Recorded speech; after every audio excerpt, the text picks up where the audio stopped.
providing it himself. He wants to keep it under wraps, so it's my job to say, congrats, Kyrie, you're doing phenomenal work, and I hope the shoe deal gets worked out too. Great job, wow. I'm going to return my shoe. Great job. I knew I liked you. I knew I liked you a lot. Thanks, bud. Time now for Drawing a Blank. Wilds, I bet you didn't know why Brendan liked you. Now you do. Talking some Saints, we discussed earlier in the week the team's reported frustration with receiver Michael Thomas. This after he waited to get off-season ankle surgery until June. Head coach Sean Payton addressing the situation yesterday. Take a listen to this. It appears we're going to have to spend some time without him. It's disappointing, and we'll work through it with the other players that are here. But the surgery took place, and obviously, we would have liked that to have happened earlier than later. And quite honestly, it should have.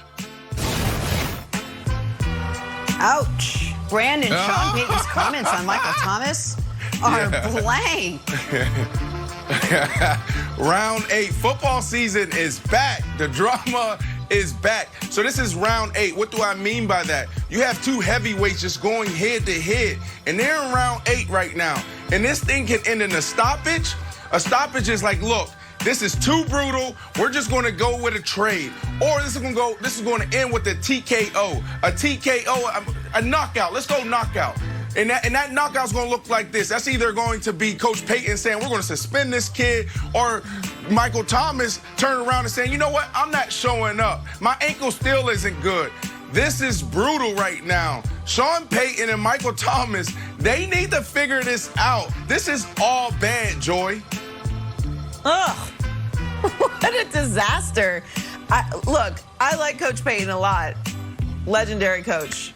I don't know what's going on here. That is it feels like a very emotional reaction to what's happening with Michael Thomas. That's a call out. Saying that it should have happened earlier. Again, I have a really hard time believing that Michael Thomas would wait to have surgery on purpose to mess with the Saints season. He's a football player. He wants to be on the field. He doesn't want to be dealing with recovery as the season starts. How does that help his career? So I would love to know what's truly going on behind the scenes here, because that is a very bold statement by Coach Payton to say that it should have happened earlier. What's going on here? Can I have Joy, so we did this question earlier in the week with Joy, and Joy was like, no way. There's no way Michael Thomas delayed the surgery. And I was like, I don't know, Joy. It's like a little Pippen-esque. Remember, like Pippen was mad at the Bulls and his contract, and you didn't buy it. So you were, let's say, the Joy level of not... Have you moved it up a little? Are you now buying that this was purposeful on Michael Thomas's part based on Payton's reaction? I mean, I can't call him a liar. Like, I can't sit here and say he's a liar, but wow. Like, that's a dangerous space to be in as a coach, to talk about one of your players having surgery later. You didn't have to say that. To come into the season. That's exactly right. This is very messy. Messy B. This is very messy for the Saints right now. Again, who benefits from this? Tom Brady.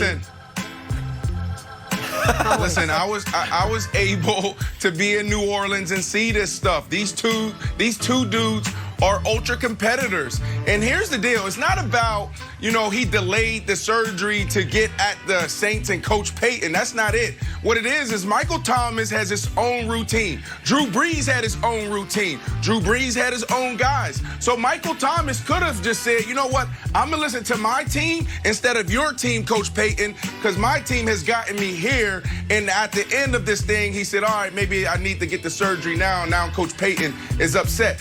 But Coach Payton didn't have to say that, Jenna. He didn't have to. That's right. Media training one-on-one. Speak through the reporter. Speak through the camera. You can control your own message. Yep. He wanted everybody to know that Michael Thomas could have had that surgery earlier. This is getting messy. Woo! All right, well, reports now have Thomas back around mid-season, so that ain't great. Let's stick with receivers now. Pulling the strings. Went to Tampa Bay. What's the first thing that we started to hear? Wow, Tom Brady, great recruiter, bringing guys in. And what happens? What do we see? Gio Bernard came in, Gronk obviously came in, AB came in, Leonard Fournette came in. Who scored touchdowns in the Super Bowl? AB, Gronk, Leonard Fournette. It's the first Super Bowl where every player who scored a point wasn't on the team the previous year. So I think Aaron Rodgers, like, listen, if you want to run the Patriots system, we have to win. It didn't work. Why don't we try to run the Tampa Bay system now? Let me be, literally, I don't have to pull the strings. I literally just want to be a pseudo consultant. Not even a real consultant, just pseudo consultant. Yeah. Give me a shout. No surprises. Bring me in. The takeaway for me is the Packers management was they mismanaged it. It was almost like a dereliction of duty on their part, not to keep him involved in the situation. Now let's go the Tampa Bay route. Let me have more say in personnel. Well, great job highlighting that. But I want to go back to New England, Wilds.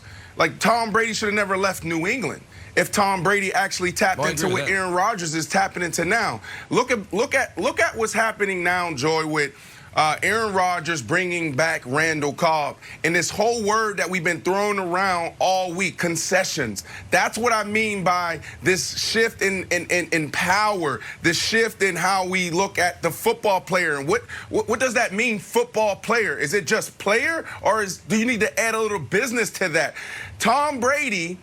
Here's the problem. Tom Brady had Randy Moss. Why did Randy Moss leave town the way he left? Why was Randy Moss bitter? The last game Randy Moss ever played in, I was there. It was in Miami. And I went up to Randy Moss after the game, and I asked him for his jersey. He took it off. He said, "You can have this ish," right? Why?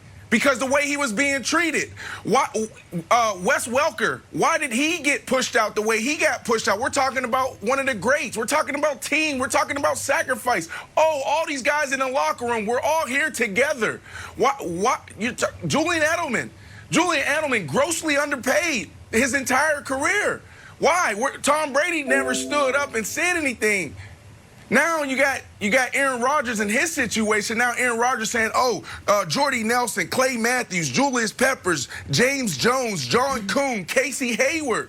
Well, that's great to do this in year 16, but what about in year 10 when those guys were getting pushed out? They have the power to be able to say, you know what?